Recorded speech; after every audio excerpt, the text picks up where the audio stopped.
नमस्कार, मैं हूं कोमल सिंह और आप देख रहे हैं इंडिया विराट न्यूज। आइए नजर डालते हैं इस वक्त की खास खबर पर। समाजवादी पार्टी के राष्ट्रीय अध्यक्ष अखिलेश यादव ने आचार्य नरेंद्र देव जी की जयंती के अवसर पर उन्हें याद करते हुए कहा कि आचार्य नरेंद्र देव जी समाजवादी विचारों से प्रभावित थे और वह समाजवादी आंदोलन के जनक थे। अखिलेश यादव ने इस दौरान भारतीय जनता पार्टी पर जमकर निशाना साधा।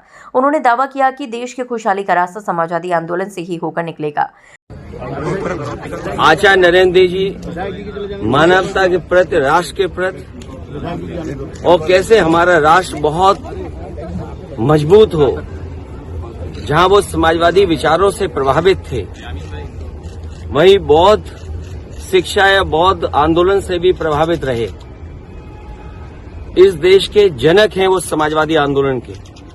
आज हम सब लोग मिलकर के उन्हें याद करते हैं और संकल्प लेते हैं कि देश की खुशहाली और तरक्की का रास्ता समाजवादी आंदोलन से ही होगा। और उस समय जब अमीरी गरीबी की खाई बढ़ रही हो, समाज में लगातार ऐसी ताकतें हैं जो दूरी बना रही हों, तो आज हमें सब लोगों को संकल्प लेना चाहिए कि जहां आचार्य नरेंद्र जी को याद कर रहे हैं, वहीं उनके बनाए हुए बताए हुए रास्ते पर हम लोग चलें। समाजवादी आंदोलन के साथ साथ इतने विद्वान व्यक्तित्व और जिन्होंने शिक्षा के क्षेत्र में न केवल खुद अपनी पर्सनालिटी को डेवलप किया, बल्कि समाज और आने वाली पीढ़ी को हमेशा वो प्रभावित करते रहे। आज हम सब लोग मिलकर के उन्हें याद करते हैं। सर, बिहार में आज प्राइम मिनिस्टर भाजपा की नीतियों पर सवाल उठाते हुए उन्होंने कहा कि बीजेपी के लोग फर्जी ज्यादा बोलते हैं। उन्होंने कहा था स्मार्ट सिटी बनाएंगे, आज बताओ क्या हालत है। पूर्व मुख्यमंत्री ने रोजगार और किसानों के आय के मुद्दे पर भी सरकार को घेरा। उन्होंने पूछा कि 2 करोड़ नौकरियां कहां हैं, किसान की आय दोगुनी कहां है। आपको नहीं लगता ये बीजेपी के लोग जो ज्यादा बोलते हैं, थोड़ा फर्जी ज्यादा बोलते हैं? और मैं क्या कहूं, उन्हें अपना ही मैनिफेस्टो देखना चाहिए।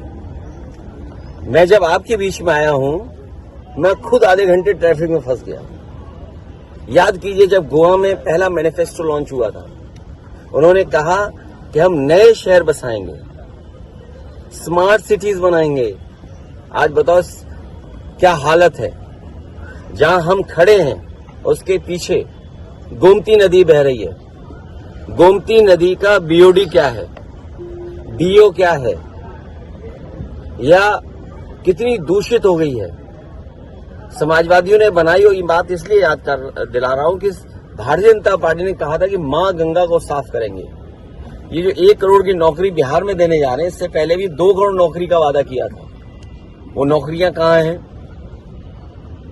किसान की आय दोगुनी का वादा किया था, वो किसान की आय दोगुनी कहां है? आज धान कोई नहीं खरीद रहा है, और धान खरीदा भी जा रहा है तो किस कीमत पे खरीदा जा रहा है? ये सरकार जो कहती थी हम खुशहाल बनाएंगे किसानों को, आज खाद कहां है, डीएपी कहां है?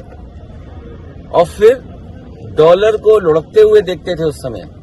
आज क्या डॉलर लुढ़क रहा, वो नहीं दिखाई दे रहा। और अमेरिका के राष्ट्रपति समय समय पर प्रधानमंत्री जी को याद दिलाते हैं, बीजेपी को याद दिलाते हैं कि आपका रास्ता क्या है। टैरिफ लग रहा है, और सुनने में आ रहा है कि भारत सरकार ने अंदर ही अंदर अमेरिका का दबाव स्वीकार किया है।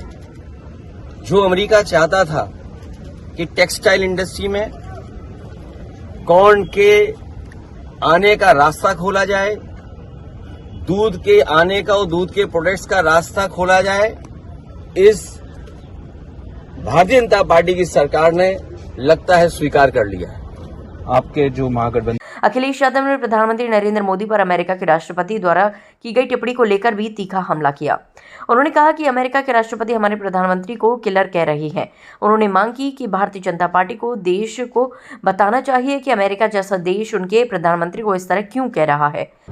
अमेरिका के राष्ट्रपति हमारे प्रधानमंत्री जी को किलर कह रहे हैं। भारतीय जनता पार्टी को बताना चाहिए कि अमेरिका जैसा देश उनके प्रधानमंत्री को किलर क्यों कह रहा है। अखिलेश यादव ने सरदार वल्लभ भाई पटेल के योगदान को भी याद किया और कहा कि देश को एकजुट करने और रियासतों को खत्म करने में सरदार पटेल जी का बहुत बड़ा योगदान रहा है।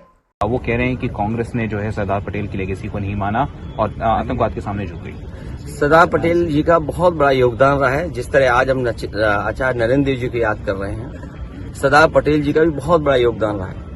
जहां देश को एकजुट किया, रियासतों को खत्म किया, देश हमारा कैसे मजबूत दिखाई दे और लौह पुरुष किसान के लिए खड़े रहना, इसीलिए सरदार पटेल की उपाधि मिलना, उनके योगदान को हम कभी भुला नहीं सकते। और आज ये कहना कि कल क्या हुआ था, तो याद रखना चाहिए भारतीय जनता पार्टी को कि उनकी पेरेंटल पार्टी जहां से वो बीजेपी निकली है, उस संस्था को बैन किया था सरदार पटेल। और आज जरूरत वही है कि कोई सरदार पटेल बने इस देश में और इस विचारधारा पर फिर बैन लगे।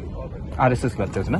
आज के लिए बस इतना ही। ऐसी ही देश और दुनिया की तमाम छोटी बड़ी खबरों को देखने के लिए जुड़े रहिए इंडिया विराट न्यूज के साथ। नमस्कार।